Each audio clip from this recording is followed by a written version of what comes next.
But enough about just seeing how this works live. Let me show you what this actually looks like with the live business.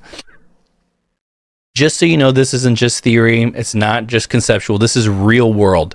This is Chance Construction Designs, a contractor out of St. Louis, Missouri, and they started using AI automations with their systems through Client Maximize, which is the system you just saw. And we saw within 30 days of plugging in, there was a 42% increase in booked inspections with them. And this happened pretty quick because the follow-up was instant, and we started actually taking calls on the weekends when he wasn't open. And the response time dropped from hours sometimes to seconds. And that was easily over $18,000 in new jobs directly tracked through their automations, which it tracks even booked jobs. And we see which one of those actually turn into revenue, and it files all that so you can actually see this stuff and how much it's actually making your business as well.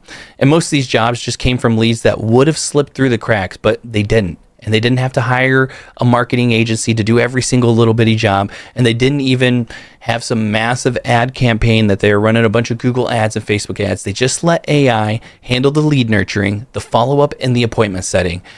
And here I was just showing you this is a snapshot of their website. But you can see that, they have a testimony here that we have a case study that we have on YouTube that kind of outlines this very thoroughly. I can link that in the description as well if you want to take a look at that and hear it from them themselves. We did a one-on-one video basically between them, and you get a lot of great information there. But that's what happens when you stop trying to do all this manually. You just let this system work for you.